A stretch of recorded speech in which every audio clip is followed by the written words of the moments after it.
¿Existe la filosofía latinoamericana? Un pensamiento periférico es un pensamiento situado.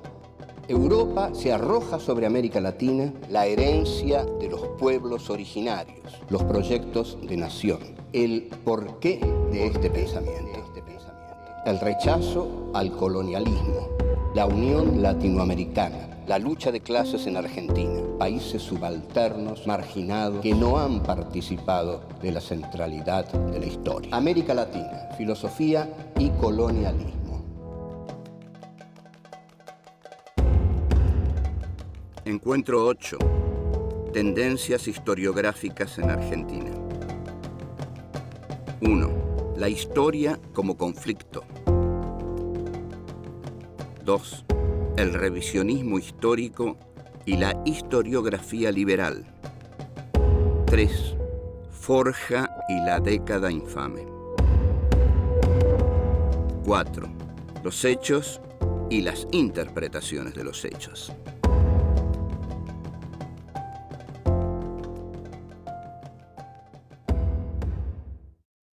Este es nuestro encuentro número 8 de Filosofía Aquí y Ahora en su cuarta temporada.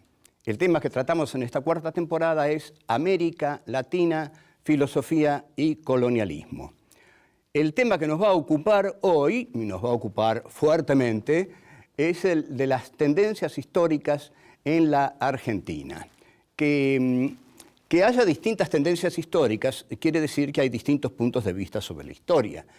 Que haya distintos puntos de vista sobre la historia quiere decir que hay distintas clases sociales que los sostienen, que hay distintos grupos sociales que tienen distintas miradas y que esas distintas miradas establecen conflictos, antagonismos. O sea que la historia no es un lecho de rosas, la historia es un lecho de conflictos.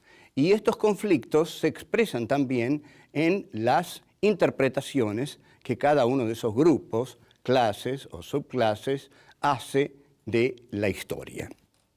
Uno de los grupos que comienza por diferenciarse de la trasnochada ya historiografía liberal que había escrito el general Mitre o que después siguió Ricardo Rojas, que José Ingenieros también escribe, y bueno, la cumbre es el Facundo Sarmientino, es la de la escuela revisionista que nace a partir del golpe de Uriburu en 1930. El golpe de Uriburu es un golpe que se identifica con el fascismo europeo. Este Uriburu era un general de pocas luces, lo que quizás es una redundancia, pero bueno, hay algunos con más luces, pero Uriburu muchas no tenía. Entonces, como no tenía muchas, le pide a Leopoldo Lugones que le redacte la proclama revolucionaria. Leopoldo Lugones ya venía hablando de los golpes de Estado en Ayacucho, cuando se festeja el centenario de la batalla de Ayacucho, la batalla en la cual Antonio José de Sucre derrota definitivamente al poder español en América. Entonces, 100 años después, en Lima, Perú, se festeja el centenario de la batalla de Ayacucho. Ahí Leopoldo Lugones lanza un famoso discurso en el cual dice: ha sonado otra vez, para bien del mundo, la hora de la espada.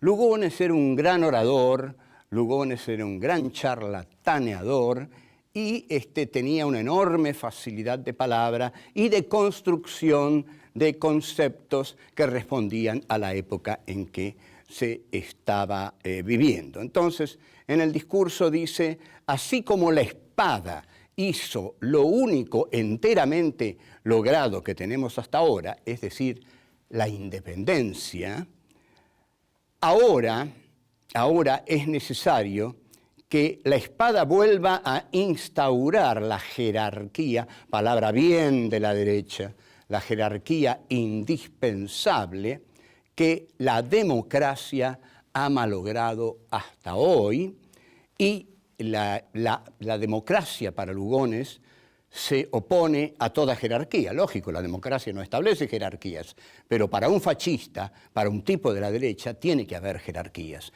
Y un tipo que pide jerarquías odia a la democracia. Entonces, Lugones habla de lo que él llama paparruchas, que son el pacifismo, el colectivismo, la democracia. Para él son sinónimos ¿de qué? De la vacante que el jefe predestinado está dejando y que tiene que ser ocupada. Hay un jefe predestinado a ocupar el lugar que la democracia no puede ocupar. Ese jefe predestinado que anuncia Leopoldo Lugones es José Félix Uriburu, y dice que el jefe predestinado, basándose en Nietzsche, un poco Lugones, a quien habría ojeado un poco, manda no por la ley, manda por ser el mejor, por derecho de ser el mejor. Es decir, se basa en esto, en la concepción que Nietzsche tiene de la aristocracia griega. Son los mejores, los veraces, los que deben gobernar. O sea, la ley se confunde con la voluntad del hombre predestinado. Hay un hombre predestinado a gobernar y ese hombre, la voluntad de ese hombre es la ley. Fíjense qué peligroso que es esto. Entonces, el Übermensch, el superhombre nietzscheano, es el que da fundamento a estas ideas lugonianas. En síntesis, el pensamiento fascista es un pensamiento que se basa siempre en una casta privilegiada, cuyo privilegio para gobernar consiste ante todo en la aristocraticidad de su espíritu. Son aristócratas espirituales que de su boca sale la verdad y establecen un jefe, y ese jefe establece la ley, y la ley es la expresión de la voluntad del jefe. No hay parlamento, no hay nada, todas esas son paparruchas. Hay un solo lugar del que surge la ley, de la voluntad del jefe. Esto es fascismo 100%.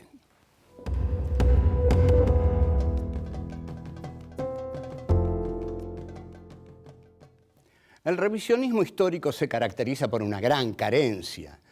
Cuando yo reviso algo, dependo de aquello que reviso. El revisionismo histórico se caracterizó todo el tiempo por denostar a la historia oficial e incluso por implantar un panteón alternativo. Es decir, si estaba Sarmiento, pusieron a Rosas, y así, digamos, si estaba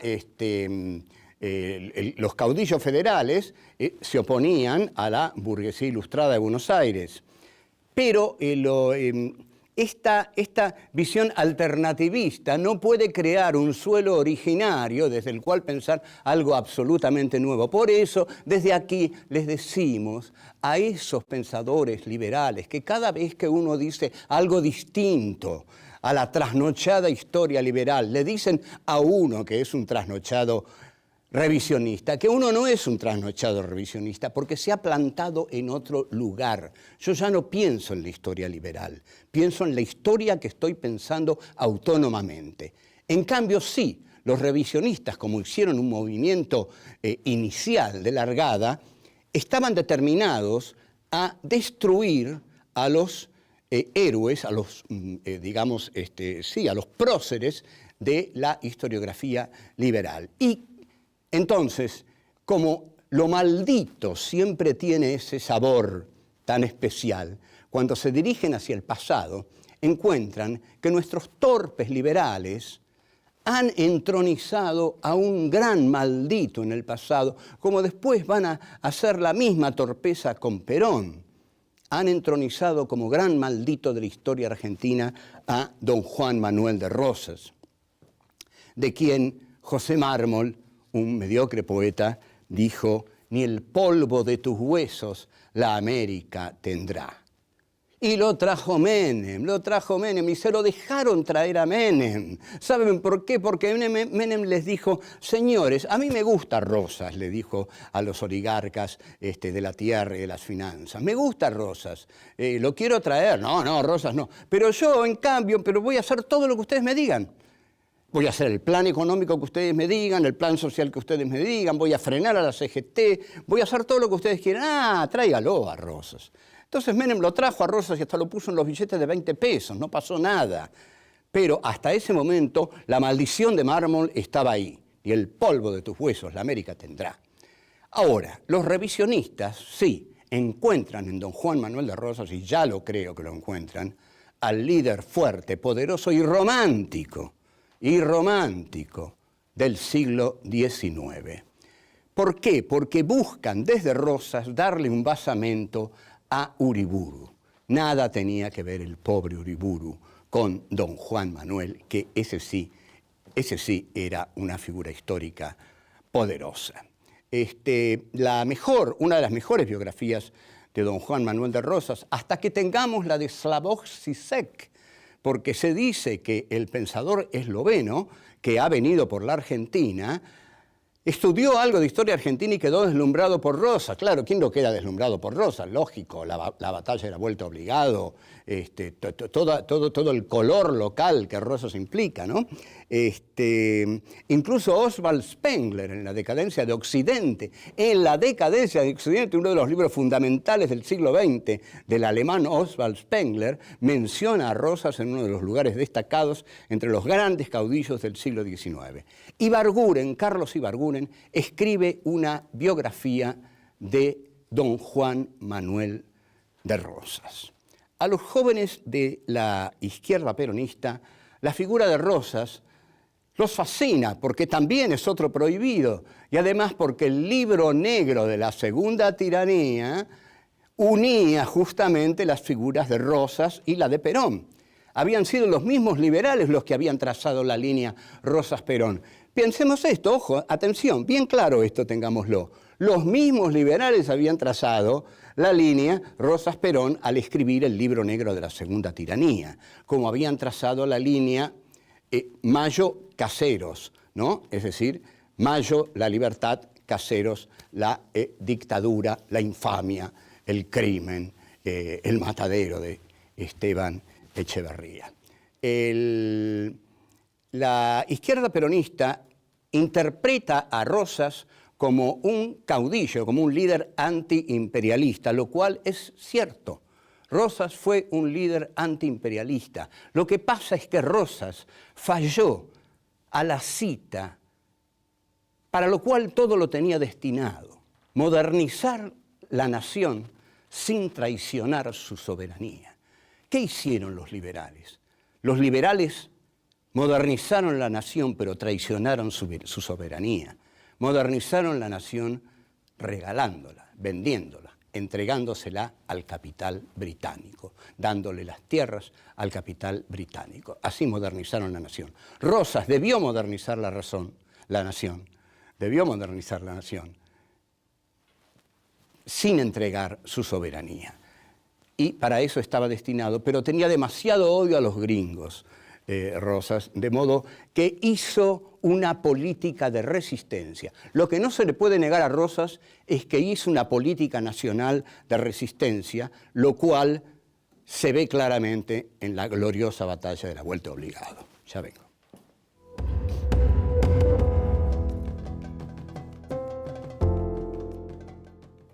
El gobierno de Uriburu dura muy poco porque la oligarquía argentina no quería tener tratos con los gobiernos fascistas europeos porque era liberal a la británica. Siempre los tratos de la oligarquía fueron con Gran Bretaña. En consecuencia, Uriburu dura muy poco y muere a los 2 años en París, cómodamente en la cama, mientras Severino Di Giovanni muere fusilado en una penitenciaría gritando «Viva la anarquía», y el general Uriburu muere muy cómodamente en su cama, y Crítica titula «Hoy en París». Con eso alcanzó para que todo el mundo se enterara. Bien, muere Uriburu, pero ya estaba muerto el uriburismo, el fascismo. Lugones estaba en una depresión tremenda que lo llevaría al suicidio, también por causas de amor, y asume un general, ¿cómo describirlo? Gordito, siempre simpático, que decía todo el tiempo chis. Como decía chis, salía siempre sonriendo en todas las fotografías. Uno tiene que decir chis o whisky. Osvaldo Bayer dice anarquía. Bien. Pero viene la crisis del 29 y la Argentina se va a los caños, señores. Esa Argentina granero del mundo que tanto festeja la oligarquía agraria argentina con tanto orgullo. La generación del 80, hicimos un gran país, los ganados y las mieses, se va a los caños porque la crisis del 29 hace cambiar los términos de intercambio. Entonces, los productos primarios no valen nada y los productos con valor agregado valen mucho. Inglaterra decide no comprar más las carnes argentinas y Argentina se va al diablo. Esa fue la Argentina que construyó la oligarquía. Se fue al diablo en 4 días. Bueno, entonces, para solucionar esto, Julito Roca, el hijo del gran conquistador del desierto, viaja a Inglaterra y hace un acuerdo con las carnes y bueno, está la famosa frase que dice que, bueno, la Argentina es una de las joyas más valiosas de la corona británica. Con gran orgullo dice esto Julito Roca. Frente a esto, frente a esta situación a la cual se llama el teórico José Luis Torres llama la década infame, en la cual surgen muchos de los mejores tangos, en la cual surge Discépolo, creo que esto lo hemos visto, aparece el grupo Forja. El grupo Forja, que es un grupo formado por jóvenes radicales, que son radicales antipersonalistas, porque el radicalismo se dividía en radicales personalistas, que eran irigoyenistas, y antipersonalistas, que eran alvearistas. Los antipersonalistas eran los radicales adictos al régimen, que perduraron. Los radicales personalistas eran los adictos a Irigoyen. Forja establece un slogan que es «Somos una Argentina colonial, queremos ser una Argentina libre». Sus principales integrantes son figuras brillantes como Scalabrini Ortiz, Arturo Jauretche, Homero Mansi. Entonces, digamos, todos ellos se nuclean ahí y efectivamente son tipos brillantes, ¿no?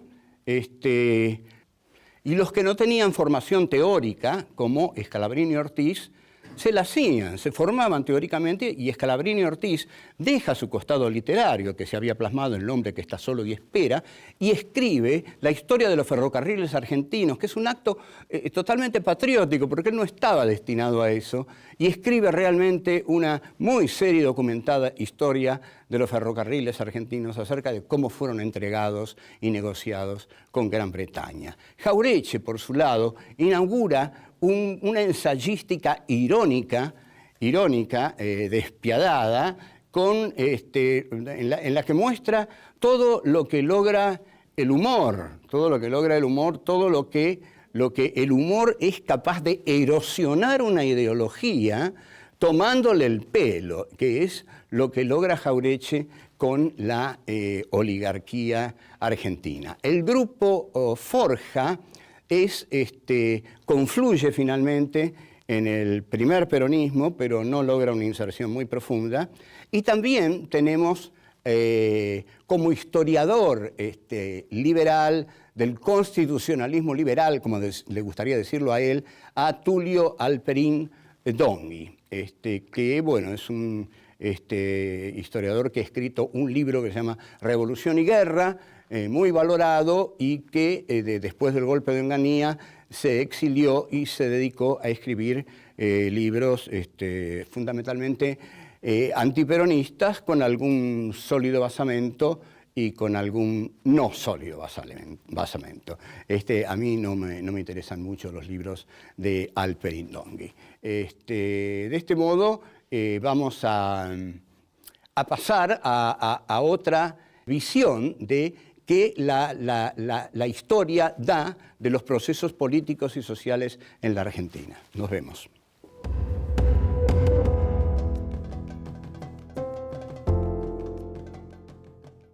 Estos ideólogos que se dedican a revisionar la historia, entre los más importantes figura Hernández Arregui.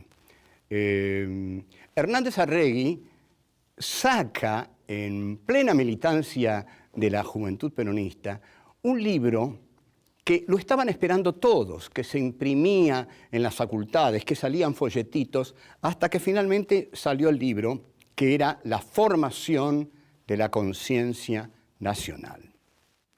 Lo leyeron todos, y era un libro en el cual Hernández Arregui mezclaba el marxismo con el peronismo. No es un libro que yo consideré felizmente logrado. Incluso hay un pasaje sorprendente en el cual Hernández Arregui interpreta la llegada a la Argentina de Milton Eisenhower como la rendición de Milton Eisenhower. Es decir, Milton Eisenhower llega a la Argentina alrededor del 53 para verlo a Perón, y Hernández Arregui dice que Milton Eisenhower viene a rendirse. Bueno, todo no son estos dislates. Tiene otro libro que es muy lindo, El Ser Nacional. Es mejor, pero mejor que Hernández Arregui y con muy buena pluma, es el que mejor pluma tiene, es Jorge Abelardo Ramos. Yo he leído, siendo niño, Revolución y Contrarrevolución en la Argentina de Jorge Abelardo Ramos, y he disfrutado de ese libro como pocos, porque estaba bien incluido el marxismo, el trotskismo y la historia argentina. Y Ramos, la cosa era así. Es como si hubiera Ramos recorrido todas las librerías de Viejo, de Corrientes, y se hubiera comprado todos los libros, y con todos esos libros hizo Revolución y Contrarrevolución en la Argentina. Lo que hizo después Ramos, nosotros aquí lo vamos a olvidar. Ahora, Salvador Ferla, ese chapó. Salvador Ferla es un tipo purísimo. Tenía un kiosco Salvador Ferla, pero ustedes se dan cuenta.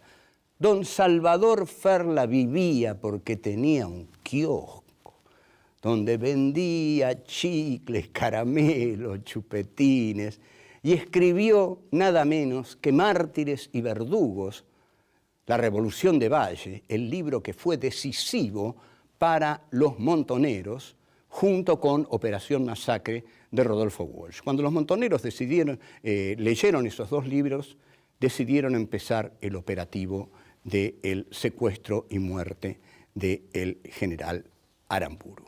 Ahora, la historia no es, vamos a decirlo así, no es la historia. La historia ocurre, hay hechos, suceden hechos todo el tiempo, pero lo que son las interpretaciones de la historia. Pueden ocurrir miles de cosas. Hoy seguramente en la Argentina han ocurrido miles de cosas y ya han surgido 100.000, 200.000 interpretaciones. ¿Qué es lo que pasa? Como dice Nietzsche, tiene una frase formidable: no hay hechos, hay interpretaciones. Y en la interpretación es donde los hechos se juegan. Y en la interpretación es donde los medios de comunicación tienen una importancia fundamental. Por eso el poder se desespera por tener el manejo de los medios, porque a través de los medios impone su interpretación de los hechos. Entonces, ¿qué es la verdad? La verdad no existe. La verdad es el poder para imponerla. Aquel que impone su visión de la realidad como la visión de la realidad, como la verdad, ese ha creado la verdad. Lo que hay que hacer es crear otra verdad que discuta a esta. Entonces, la realidad es un choque de verdades diferenciadas, es un conflicto fascinante de interpretaciones diferenciadas en la cual triunfa la que más poder tiene. Por eso, tanta importancia se da a los medios. Así, cada tendencia historiográfica en la Argentina es el esfuerzo lo más lúcido posible y lo más poderoso posible por imponer la verdad del grupo que impulsa esa tendencia historiográfica. Por eso hay distintas tendencias historiográficas, porque hay distintas interpretaciones de la realidad. La realidad no da la verdad. La verdad no la dan los hechos. La verdad es una lucha y por eso las distintas versiones historiográficas son versiones que cada grupo diferenciado, en antagonismo con otros grupos, da de la realidad. Por eso hay tantas versiones historiográficas. Bueno, chao, hasta luego.